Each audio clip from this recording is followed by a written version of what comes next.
devastation, and darkness. Biblical prophecy predicts that when the fourth trumpet sounds, hell will break loose in the heavens. And I beheld, when he had opened the sixth seal, and lo, the sun became black as the sackcloth of hair. Book of Revelation, Revelation 6, verse 12. The sixth sign, the darkening of the sun. You have the sun turning dark and the moon turning towards blood. It's a transitional period into what would be called the wrath of God or the Great Tribulation. When the prophecies talk about the sun turning dark, I don't think it's going to be anything that's caused by man. I think this is God, in essence, turning the light out. The sun has been an object of fear and veneration for humankind since the beginning of time. Solar eclipses are such terrifying experiences for our ancestors that they often unleash widespread panic.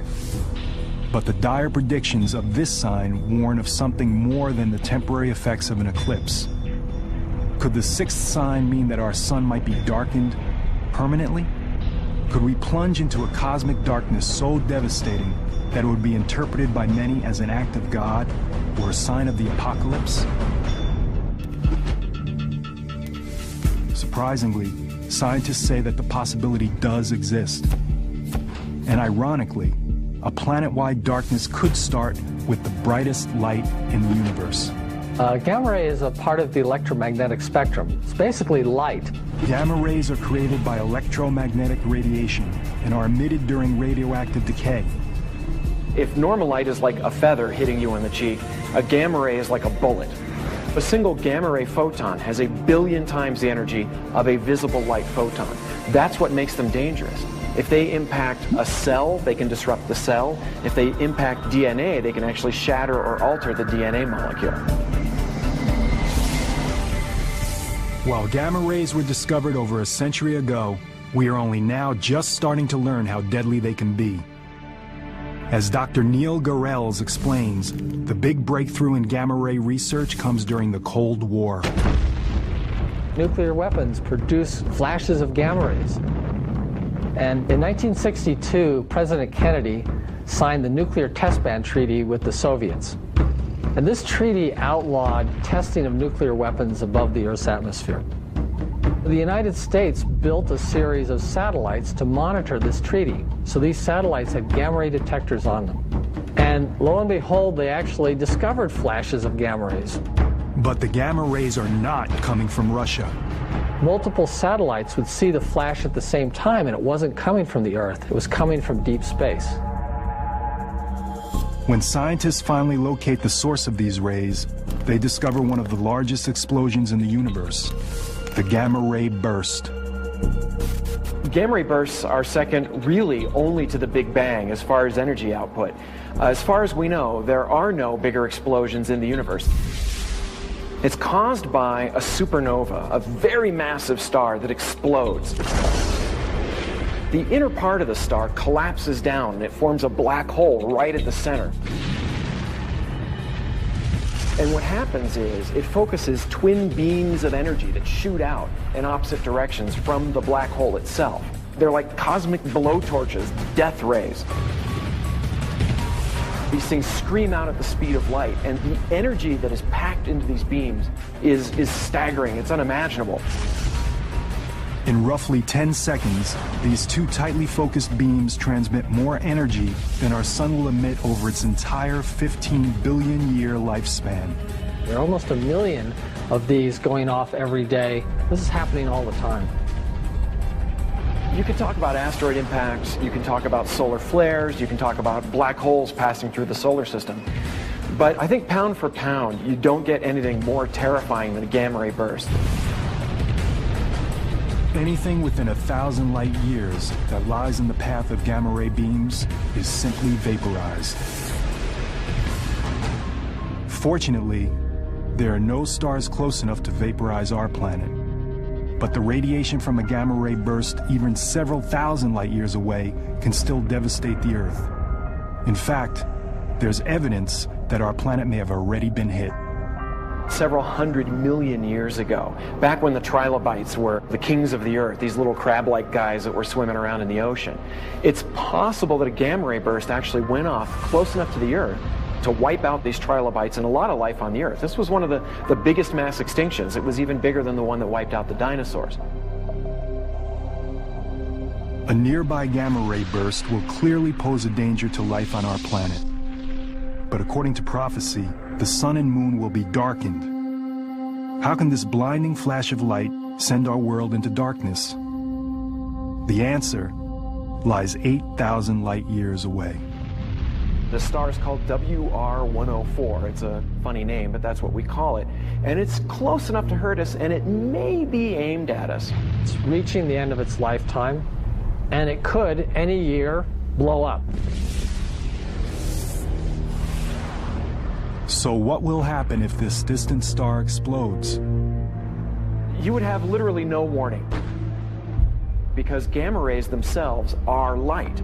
And so they're traveling at the speed of light, and since nothing can travel faster, as soon as they hit the Earth, that's it. That's our warning. So basically, we would see it, and that would be it. Even though it's 8,000 light years away, WR104 could trigger a devastating change in our skies.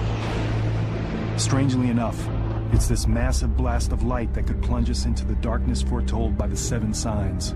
A gamma ray burst alters the Earth's atmospheric chemistry. It can create a layer of what is essentially smog, a thick reddish-brown, dark layer of smog that would block sunlight, and that would actually lower the Earth's temperature. It could cause an ice age.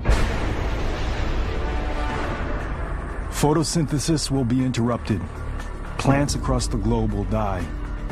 It's also possible the sudden change will wipe out the critical bottom layer of the food chain. Changing the microscopic life in the ocean changes the very base of the food chain. If you were to kill all of the plankton in the ocean in a very short period of time, life would stop immediately. The whole system collapses. It's a big chain. Everything is linked to each other. The whole thing's going to fall apart. Trapped beneath darkened skies on a frozen, dying planet, the effects of a gamma ray burst will be a nightmare for mankind. One foretold by the Bible centuries ago, a prophecy that for some will signal the end times. At the end of time, things will be out of order. Things will be turned on their heads. The sun, which is a source of light, turns to black, and the meaning assigned to this upheaval is the imminent working of God's will to bring the world to a final end. I don't think God needs to use anything specifically scientific to make it happen, but he could. I mean, if it's a gamma ray that causes this, he'll use whatever he has at his disposal to make it work. In the vastness of space, there's no way to know if this sign will happen. Everything in the universe is a matter of probabilities and chance. If your star and your planet happens to be near another massive star that's blowing up, that's it. But the threat is out there. And at 8,000 light years away, WR104 may have already exploded, and its deadly gamma rays could already be heading our way. And as frightening as this sign is, the biblical march toward apocalypse is about to get even worse. It's a disaster that conjures up images of hell itself.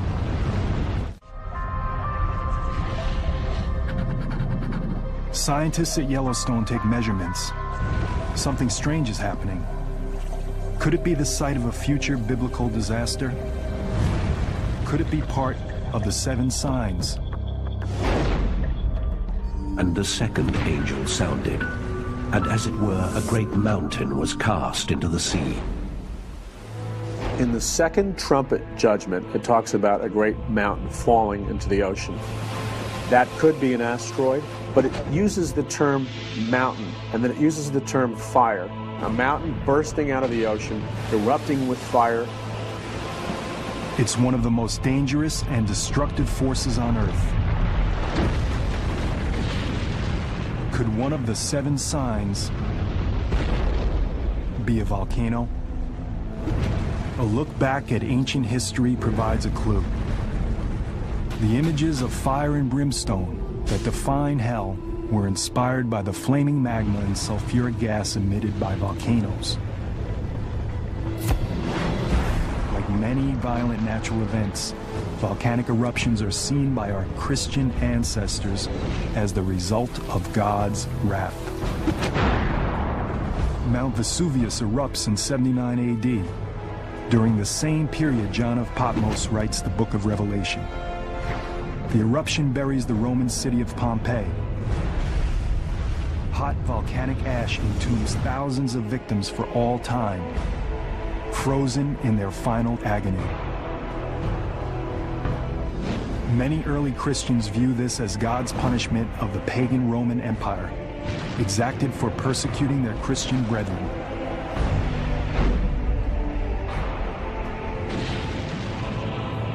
A volcanic eruption is an indication that God is in control of the earth, that He is the one who controls these natural phenomena. We know too well the power of volcanoes today. Mount St. Helens in 1980, Mount Pinatubo in 1991. These eruptions and countless others have caused humans pain and suffering on an immense scale. But for a volcanic eruption to be recognized today as among the 7 signs, it will have to be of unprecedented size and destructiveness. The result of this great mountain-like object falling into the ocean is destroying life on planet Earth. Are there, in fact, volcanoes large enough to cause such an apocalypse? Science now confirms that there are, and just as the prophecy describes, they can be hidden in oceans or even right below us. It's a phenomenon called supervolcanoes. A supervolcano is any volcano that emits 100 cubic kilometers or more of ash in a single eruption. That's about 100 to 150 times more than Mount St. Helens ejected in 1980. And there are supervolcanoes scattered across the globe.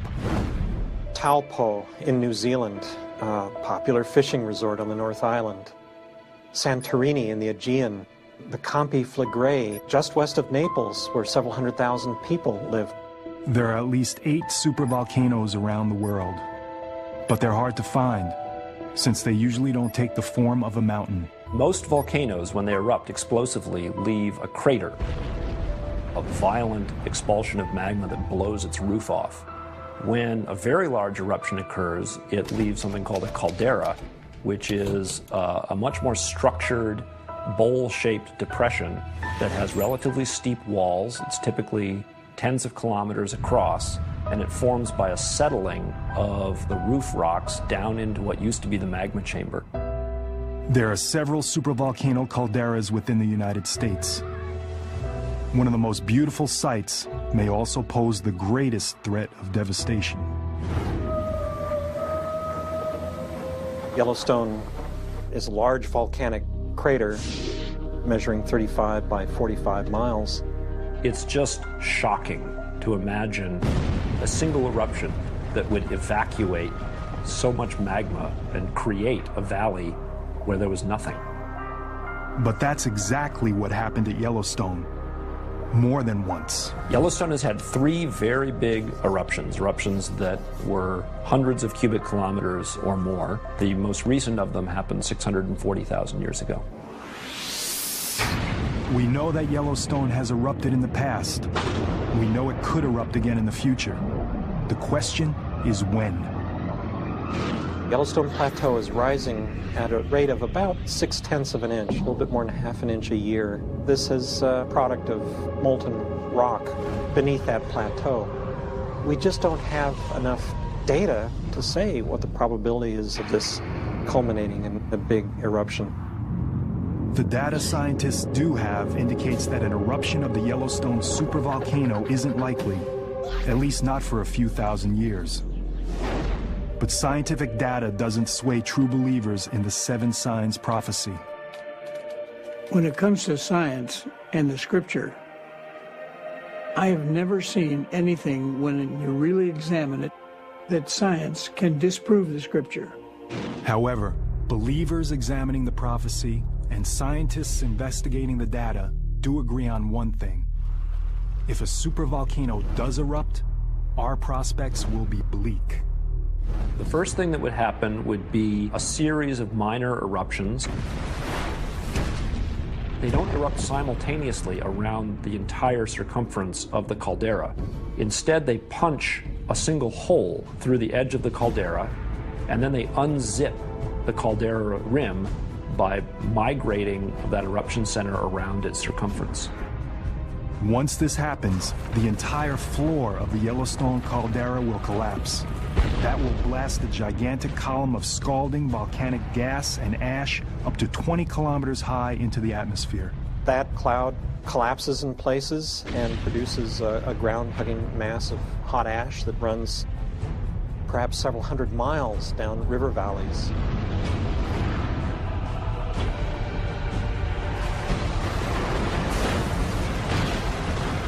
Anyone and anything within that range would almost certainly be buried and killed. As we've learned from many previous eruptions, the victims suffer a terrible death. What kills people is the ingestion of hot gases that cook you from the inside. The ash that remains airborne is carried westward by the prevailing winds. 11 western states, including a substantial part of California, become blanketed in ash. You're looking at a destruction of the grain belt in the Midwest, upon which a substantial part of the world's population living at margin depends. And with that, then, a realignment of the geopolitical balance of power. Long-term damage could be even worse. Small volcanic particles and gases continue to circulate in the stratosphere, causing sunlight to reflect away from Earth.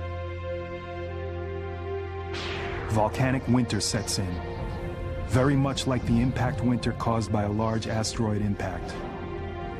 Global temperatures drop as far as 5 degrees centigrade. That may not sound like much, but that's the only temperature difference that separates us from the last ice age. Once these horrific events begin to unfold, certainly students of the Bible will recognize them immediately as events that were foretold thousands of years ago that are now coming to pass. In contrast to the unshakable beliefs of devout Christians, scientists are not as sure of the future. Supervolcanic eruptions could take place at several dozen localities around the world. The best that we can do is, if we notice evidence that a major eruption is impending, to clear out the surrounding area and prepare for the possible consequences. Not very reassuring. One more mystery explored, but still more questions to answer. The next sign is even more mysterious than volcanoes, but every bit as powerful. It's a phenomena that turns the very waters we depend on as red as human blood. Most scientists believe life began in the ocean. But could life also end because of the sea? To believers in the 7 signs, the answer is yes. 2005. The coast of Florida is struck by a huge die-off of sea life. Crews armed with pitchforks and gas masks clean up tens of thousands of dead sea creatures washed ashore from the Gulf of Mexico. In 2007, a similar event infects the coast of Southern California, leaving the beaches littered with dead sea lions, fish, birds, and whales. It is an image that comes straight from the book of Revelation. The death of living things in the sea. At first it sounds impossible because the sea is so vast, and yet the scriptures clearly prophesy that everything in the sea will die at some point during the judgments that come from heaven. So there's no question it can happen and will happen. These massive waves of seaborne death are directly connected to the next sign of the prophecy. And the second angel poured out his vial upon the sea, and it became as the blood of a dead man. And every living soul died in the sea. In the second bowl in the book of Revelation, we see all the rivers in planet Earth turning into blood. In the third bowl, we see all the oceans turning into blood.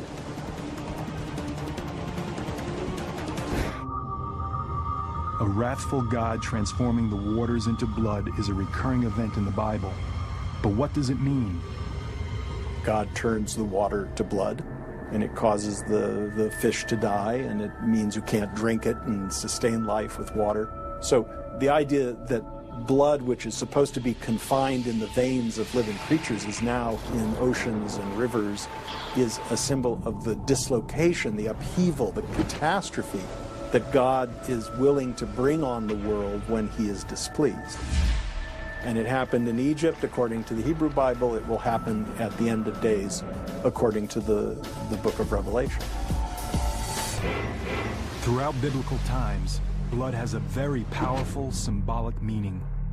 Blood has always been, from the beginning of the Judeo-Christian tradition, has been a symbol of great sanctity. It becomes just as important in the book of Revelation. Even the ancients, who had no knowledge of human anatomy, understood that what flows through our bodies and keeps us alive is blood. So that symbol of blood is a symbol of life, and in a more exalted sense, eternal life.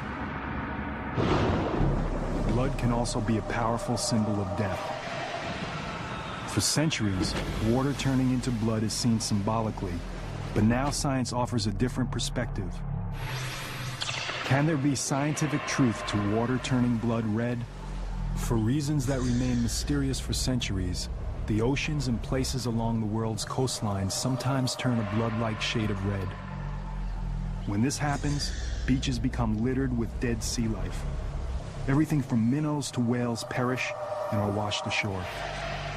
Today, we call these phenomena red tides. Red tides are explained by a leading marine ecologist at the University of Southern California, Dave Hutchins.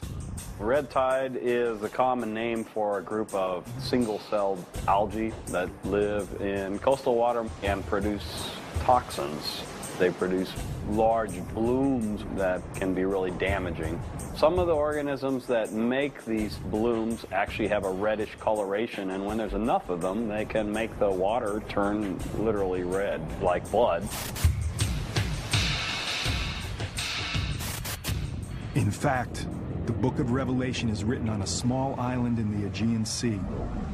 It's highly probable that red tides are well known to the local fishermen and to the wider population that reads the prophecies. Given that the sign calls for our waters to turn into blood, it might very well be linked to the phenomenon of red tides. But it will have to be a red tide so unnaturally catastrophic, so extreme, that it can only be seen by many as a sign from God. Can a red tide become that deadly? Again, science offers us a surprising answer. The red tide algae produce very potent toxins that can kill humans and other vertebrates.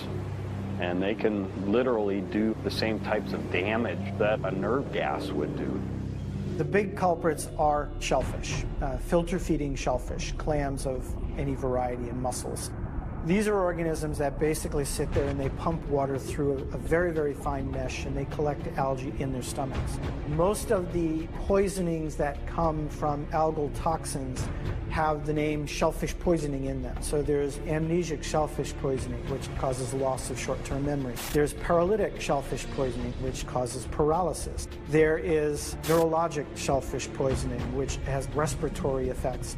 A lot of these things get into our food web by virtue of the fact that we eat some organisms from the ocean that are filter feeders. A red tide could escalate, and the threat could spread from the food we eat to the air we breathe. Some types of red tide release the toxins to the water, and they can actually get aerosolized out of the water and into the air where people can breathe them. That would be like our oceans emitting clouds of lethal nerve gas. The impact on people living near the sea would be devastating.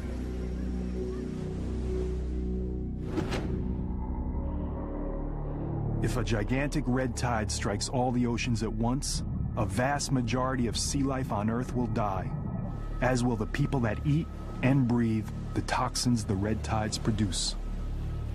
The millions of other people around the world who depend on the seas for food will starve. The human suffering and death will be mind-boggling. There's no doubt that many would see this as a fulfillment of the 7 signs. Both pollution and global warming are, in fact, upsetting the ecological balance that normally checks red algae growth, fueling a rise in the number and severity of red tides worldwide. If this deadly toxin continues to thrive, it could overwhelm the planet. If toxic algae win and continue to win and always win, we have a very dire situation. Those attuned to the prophecy of the 7 signs agree, but for different reasons. I think what God is specifically saying, he's saying to the rebellious planet Earth, to the Antichrist and his forces, you've martyred my people, you've spilled their blood, you've killed millions of people that believe in God by taking their blood. Now, as a judgment and a final warning to you, I'm going to turn all the rivers on planet Earth and all the oceans into blood. So this sign really could be a terrifying portent of worldwide killer red tides. It also has a link to our next sign, where again, destruction comes from something that's a direct source of life on Earth.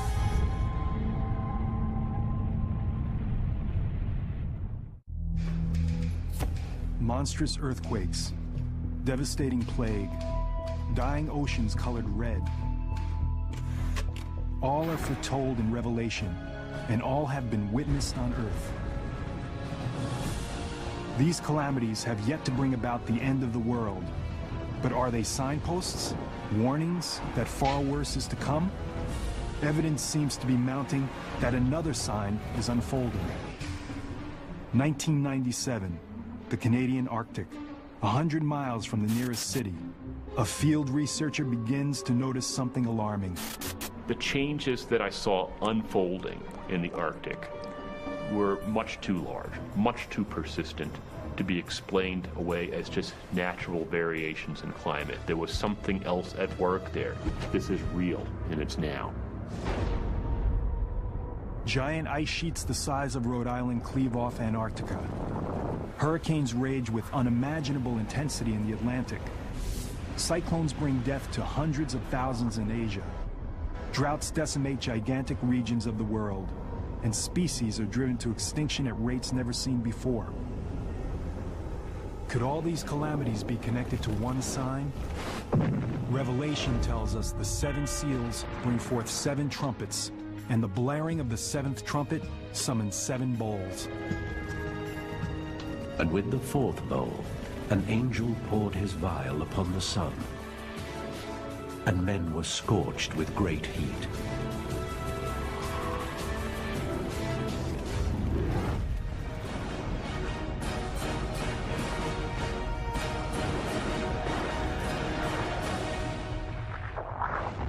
Heat, the sun scorching mankind. One of the most alarming signs of the prophecy, and for the scientific community, climate change is unfolding with undeniable evidence. The Earth is getting hotter. It's warming up. There are just certain physical principles that are inviolate. The physics behind global climate change are very solid. We increase the concentrations of atmospheric greenhouse gases, the planet warms. You cannot escape the physics. For Mark Sarazi, a research scientist at the National Snow and Ice Data Center, the cause for climate change is obvious and man-made. It became very clear that we were starting to see the effects of global warming associated with rising greenhouse gases. Everything that we're doing in our activities, whether it's You know, building new cities, putting up agricultural lands, whether it's driving vehicles and putting gases into the atmosphere that we know help warm the planet further, we are causing this planet to warm. It's happening much faster than our models were telling us is going to happen. And that's scary. But for some religious experts, the evidence of climate change is linked to a larger prophecy, another sign of the impending apocalypse. Men will die from heat, sun radiation and poisoning, crops, water will dry up. There will be such an intensification of the sun's rays that 50% of the Earth's population will die. We're seeing natural disasters, unprecedented. When you see on the evening news somebody sitting in the upstairs of their home because the downstairs is flooded out, I mean, it's frightening. Whether or not they agree on the cause, most scientists and religious experts do agree on one thing. Our planet is heating up, and the effects are catastrophic. It's not a matter of if, it's just a matter of when. And then it's a matter of how severe is it going to be and what are the impacts going to be. Increasing the Earth's temperature, even by a few degrees, can cause devastating consequences worldwide. The change is going on very, very quickly. We're going to see a rise in sea level. We are going to see very likely more intense hurricanes. We're going to see increasing drought. You're going to see strife. You're going to see conflict. Increased terrorism as a result of global warming, it's in there in the possibilities. A rise in temperatures would set off a chain reaction. What we're going to be seeing is that rate of sea level rise is going to accelerate. Why is it going to accelerate? Largely because we're going to see increasing meltdown of the Earth's glaciers and ice caps. What's going to raise the sea levels is primarily Greenland and Antarctica. Together, they're more than 90 meters of ice. A small rise in sea level, just 10 meters, would submerge much of Florida and the East Coast. It would displace 25% of the entire population of the United States. You might want to consider not living in a low-lying coastal area if you're intending to hold on to your land for a while, because that land might be gone. Some scientists postulate an even more extreme rise in sea levels, up to 90 meters. That would create a truly biblical catastrophe. London, Venice, Amsterdam, Berlin, even Paris would be underwater. Once you force a climate system with greenhouse gases, with what's been observed, over the past 100 or so years, you get this amplified warming. At the same time, the Earth will be ravaged by fearsome superstorms. Hurricanes feed on warm ocean water. The oceans are warming up. And so therefore it makes sense that we ought to see more intense hurricanes as we move into the future. We're going to see more intense or extreme weather events of other types, for example, thunderstorms. We put this all together and we're seeing a picture of change that humankind is going to have to deal with. People in developing countries would be affected first. Hundreds of thousands could perish. But nations like the United States are far from immune. I think we have this arrogance that, in the Western world we're fine, we can deal with any sort of climate change. But, you can look at things like Katrina happening, and we weren't prepared for that. But the reality is I think we're all vulnerable on the planet.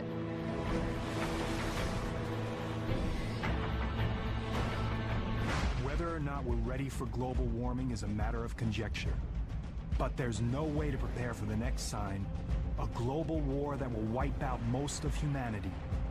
The final battle between good and evil. Revelation calls it Armageddon.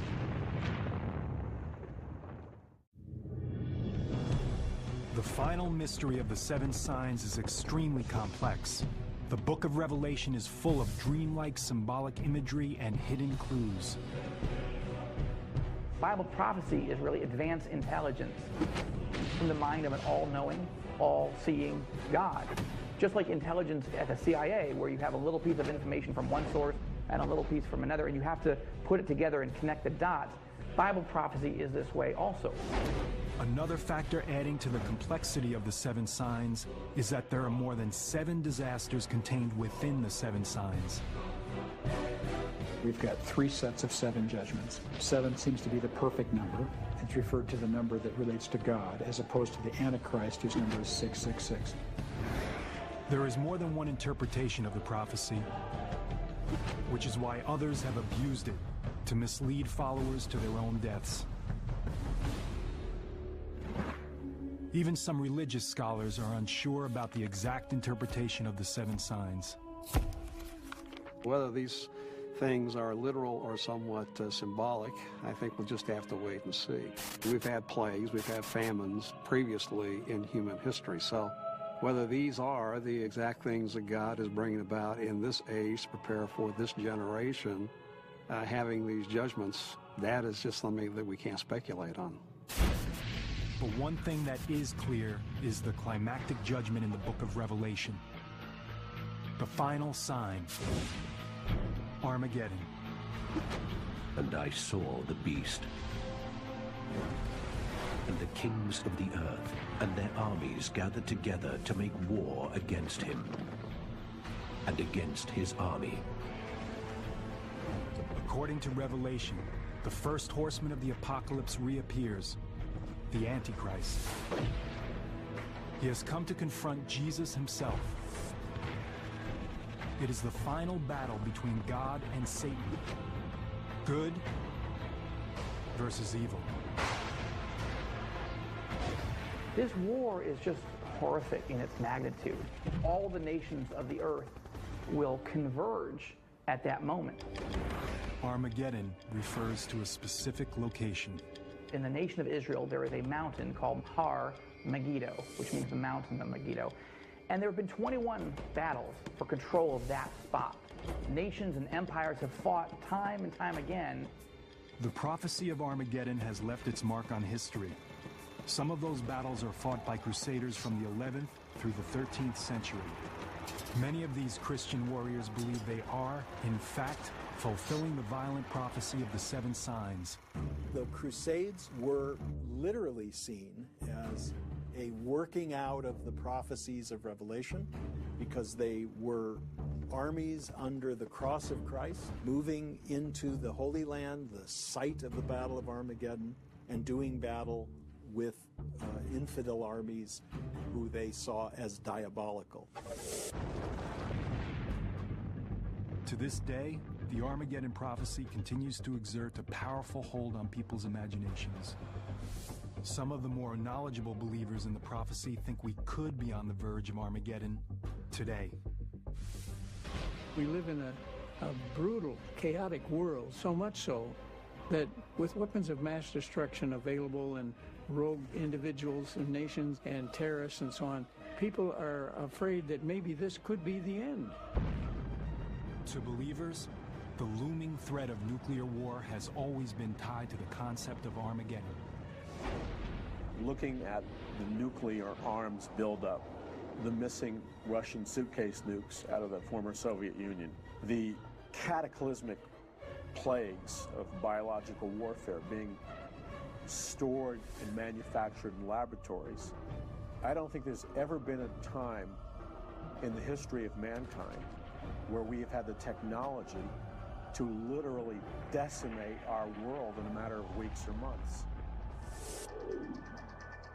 As other weapons of mass destruction have emerged, even secular experts evoke images that echo the prophecy. There could be nuclear exchange.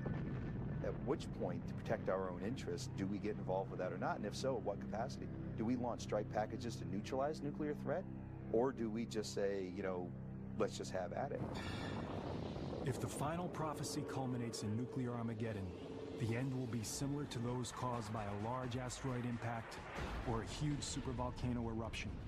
The devastation of war will be followed by a nuclear winter, a shroud-like cloud of radioactive debris that will envelop the globe in darkness. We would now lower our global climate temperature by at least 10 degrees. As it got perpetually worse, we're screwed. And then the prevailing precipitation that would fall in the form of snow would be completely radioactive. In this frozen hell, we would meet our final apocalypse. But apocalypse doesn't mean our demise. It means something to be revealed.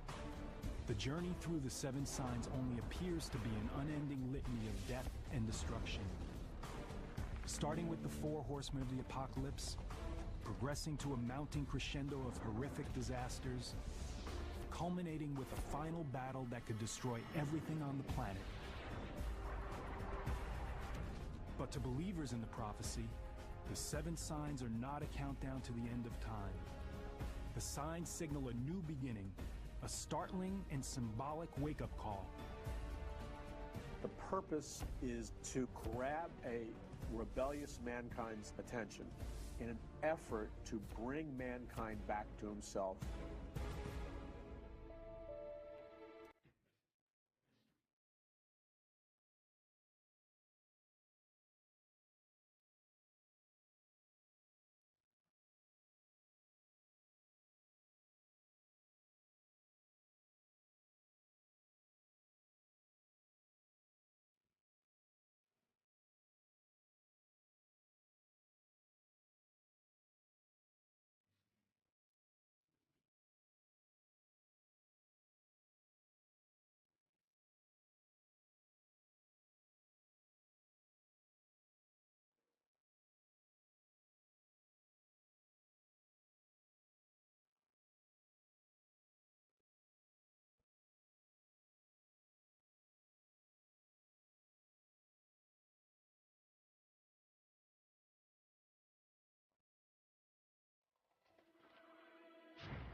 Are the 7 signs unfolding now?